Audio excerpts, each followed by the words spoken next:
مسئلہ اور قانون تو یہ ہے کہ وقتی طور پر حمل روکنا جائز ہے بشرطے کہ اس میں کوئی فاسد نیت نہ ہو. فاسد نیت کا مطلب یہ ہے کہ یہ نیت نہیں ہو کہ ہم بچہ پیدا ہوگا تو خرچہ کہاں سے اٹھائیں گے, یا بچے کو عار سمجھا جائے. تو یہ اگر نیت نہیں ہے تو 2 سال یا 4 سال کے لیے بھی حمل روک سکتے ہیں. تو سکنے کی حد تک تو ٹھیک ہے. رہا یہ کہ یہ کام کرنا چاہیے یا نہیں کرنا چاہیے, تو جہاں تک چاہیے والی بات ہے تو شریعت نے بہت زیادہ ترغیب دی ہے کہ نسل نہ روکی جائے. اور نکاح جو مشروع قرار دیا ہے, یعنی نکاح کی جو شریعت میں ترغیب ہے, اس کی بنیادی وجہ وہ نسل پیدا کرنا ہے. نکاح کی تبھی حضرت عمر رضی اللہ تعالیٰ عنہ کا قول ہے کہ کالی سیاہ عورت جو بچے جننے والی ہو وہ اللہ کو زیادہ محبوب ہے, یعنی اس سے نکاح کرنا اللہ کو زیادہ محبوب ہے اس خوبصورت عورت سے جو بچے نہ جنتی ہو. حالانکہ دیکھیں خوبصورت عورت سے نکاح میں عفت اور پاک دامنی والی مصلحت زیادہ حاصل ہوتی ہے. جس کا خوبصورت عورت سے نکاح ہوگا تو زنا کی طرف اس کے قدم کم جائیں گے. بدصورت عورت سے نکاح میں خطرہ کیا ہے کہ اس کو تشفی نہ ہو, سحری نہ ہو اور زنا کی طرف قدم جا سکتے ہیں. تو وہ مصلحت اس میں ہے, لیکن نکاح کی جو بنیادی مقصد ہے نا وہ عفت اور پاک دامنی نہیں ہے, یہ چیز سمجھنے کی ہے. نکاح مرد اور عورت کو جو اللہ نے بنایا ہے وہ بنیادی جو مقصد ہے نا اس کا وہ نسل بڑھانے کے لیے بنایا ہے. اس پر بعض لوگ اشکال کرتے ہیں کہ قرآن مجید میں آتا ہے هو الذی جعل لکم من انفسکم ازواجا لتسکنوا الیہا, اللہ نے تمہارے لیے بیویاں پیدا کی ہیں تاکہ تم ان کی طرف سکون حاصل کرو. تو یہ یاد رکھیں کہ یہ لام جو ہے نا عاقبت کا ہے, یعنی جس کا ایک نتیجہ نکلتا ہے کہ تمہیں سکون بھی ملتا ہے. اور اگر اسلام کو علت کا قرار دیا جائے تو یہ ثانوی درجے میں علت ہے, دوسرے درجے میں علت ہے. بنیادی جو نکاح کی وہ ہے نا مشروعیت وہ نسل پیدا کرنے کے لیے. اور اس پر بہت ساری احادیث ہیں, محدثین نے باقاعدہ یہ باب باندھا ہے, باب النہی الذی باب العلت التی من اجلہ نہی عن التبتل, جس وجہ سے نبی نے نکاح سے دور رہنے کا حکم دیا اس وجہ کا بیان, اور اس کے تحت اولاد والی احادیث فقہا لے کر آتے ہیں. اور حدیث میں آتا ہے کہ تزوجوا ولا تکونوا کرہبان النصارى, اور آپ صلی اللہ علیہ وسلم فرمائے تزوجوا الودود الولود فانی مباہی بکم الامم. تو پہلی بات تو یہ سمجھنے کی ہے کہ نکاح کی مشروعیت ہے ہی نسل بڑھانے کے لیے, بنیادی مقصد ہی اس کا یہ ہے. تبھی آپ صلی اللہ علیہ وسلم نے بانج عورت سے نکاح کو بھی ناپسند فرمایا. دوسری بات یہ ہے کہ یہ جو شادی شدہ جوڑے اس لیے نسل کو روک لیتے ہیں, ان کے ذہن میں ایک چیز بیٹھ جاتی ہے کہ بچے کی ولادت سے زوجہ کا حسن و جمال میں کمی آ جائے گی.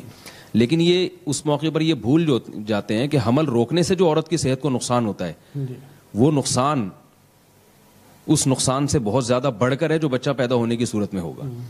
حمل روکنے کی کوئی تدبیر ایسی نہیں. میں نے بڑے بڑے ڈاکٹروں کے حوالے اس میں جو یورپ کے جو نوبل انعام یافتہ ڈاکٹر ہیں میڈیکل سائنس میں اور جو خاص طور پر اس فیلڈ میں ماہر ہیں, ان کے اپنی کتاب میں نے ان کے باقاعدہ حوالے ذکر کیے ہیں کہ کوئی بھی طریقہ اب تک ایسا ایجاد نہیں ہوا ہے نسل روکنے کا جس میں عورت کی صحت کو نقصان نہ ہو.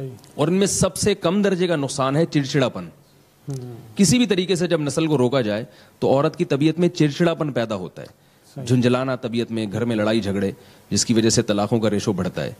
اور یہ جو میں نے کہا کہ حمل روکنے میں نقصان ہے اور عورت کی ولادت میں جو نقصان ہے وہ نقصان کم ہے, یہ بھی ایک برسبیل تنزل. ورنہ اصل بات یہ ہے کہ ولادت کے عمل سے گزرنے میں وقتی نقصان ہوتا ہے عورت کو, لیکن چونکہ اس کی فطرت کا حصہ ہے نتیجے کے لحاظ سے اس کی صحت کے لیے یہ مفید ہے.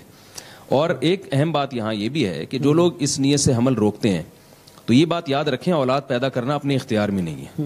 کئی ایسے کیسز آ چکے ہیں کہ میاں بیوی نے ابتدائی دنوں میں حمل روکا اور اللہ کی قدرت کے بعد میں پھر ان کی اولاد ہی نہیں ہوئی ہے. تو یہ اختیار میں نہیں ہے کہ آپ بچوں کی پیدائش میں 4 سال کا وقفہ کر لیں اور کہیں 4 سال کے بعد پیدا ہوں گے. تو یہ ضروری نہیں ہے کہ وہ ہوں. ممکن ہے ابھی قدرت آپ کو اولاد دینا چاہتی ہو اور آپ نے اس کو روک لیا, اور بعد میں جب آپ چاہتے ہیں تو اب قدرت نہیں دے رہی. اس لیے یہ اللہ کے کام ہیں, عافیت اسی میں ہے.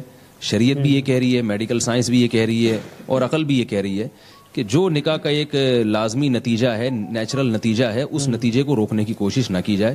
اسی میں معاشرے کی فلاح بھی ہے اور مرد اور عورت دونوں کی صحت بھی اسی میں. جزاک اللہ جی, بہت شکریہ. اگلا سوال کامران خان آفریدی کا آپ سے ہی ہے کہ ایک اور بات میں معذرت اس میں کہنا چاہوں گا کہ دیکھیں اولاد جتنی جلدی ہوگی نا وہ آپ کا سہارا اتنی ہی جلدی بنے گی. ایک بہت بڑی حقیقت ہے جس سے لوگ غافل ہوتے ہیں. میں ایسے لوگوں کو جانتا ہوں جو یہ کہتے ہیں کہ ہمارے یہاں دیر سے اولاد ہوئی اس کا نقصان ہی. ایک صاحب میرے پاس آئے کہہ رہے ہیں مجھے ہارٹ اٹیک ہوا ہے اور میرے کوئی بچہ نہیں ہے جو مجھے میری خدمت کرنے والا ہو. کہہ رہے ہیں وہ چھوٹا بچہ ہے جس کو میں پال رہا ہوں. میرا جو بیٹا ہے, خاص طور پہ بیٹا تو ہر ایک کو چاہیے ہوتا ہے خدمت کے لیے, یعنی جو ہسپتال لے جانے کے لیے, اور یہ کام تو بیٹیاں نہیں کر سکتی اس طریقے, بیٹیاں الگ قسم کی خدمت کرتی ہیں. تو اب یہ بھی تو نہیں پتا ہوتا کہ پہلے نمبر پہ بیٹا پیدا ہوگا. آپ کو اگر بیٹے کی خواہش ہے تو ہو سکتا ہے شروع میں 4-6 بیٹیاں پیدا ہو جائیں, اور بیٹا آپ کو ایسے وقت میں جا کے مل رہا ہے جب آپ بوڑھے ہو چکے ہیں. جب آپ اس قابل تھے کہ بیٹا آپ کو پالتا, اس بڑھاپے میں آپ بیٹے کو پال رہے ہیں. تو یہ حماقتوں در حماقتوں کا ایک مجموعہ ہے جو میڈیا نے ہمارے سامنے جو ہے نا ایک بری چیز کو ایک مزین کر کے پیش کر دیا ہے, جس میں ہم اپنا نقصان کر رہے ہیں.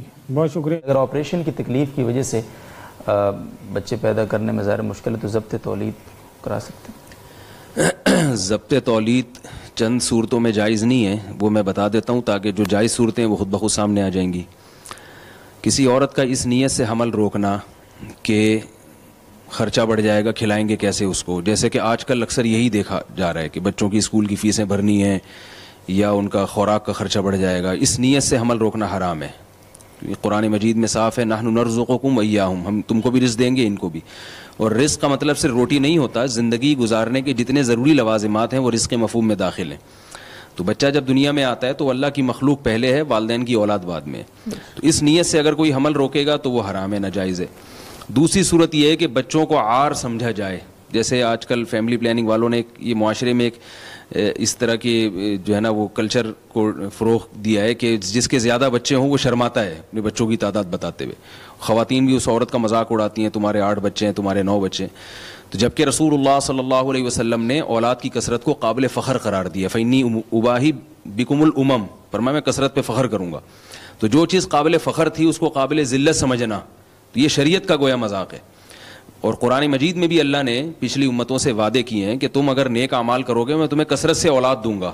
تو پتہ چلا کہ اولاد کی کثرت ایک فطری چیز ہے, ہمیشہ سے محمود اور یعنی مطلوب سمجھی جاتی ہے, اور یہ قابل عزت ہے. اس میں توہین محسوس کرنا گویا شریعت کا مذاق ہے. تو اگر کوئی خاتون اس نیت سے حمل روکتی ہیں کہ بچے زیادہ ہوں گے تو لوگ کیا کہیں گے, یہ مرد یہ کام کرے یا یعنی بیوی کو مجبور کرے, تو اس نیت سے اگر کرتے ہیں تو یہ بھی ناجائز ہے. تیسری چیز جو آج کل ایک بیان کی جاتی ہے, بچوں کی تربیت نہیں ہوتی, لوگ کہتے ہیں بچے پالنا مشکل ہے. تو یہاں یہ بات یاد رکھیں, تربیت اور تعلیم میں فرق ہے. لوگ ان دونوں چیزوں کو خلط کر دیتے ہیں. لوگ کہتے ہیں چونکہ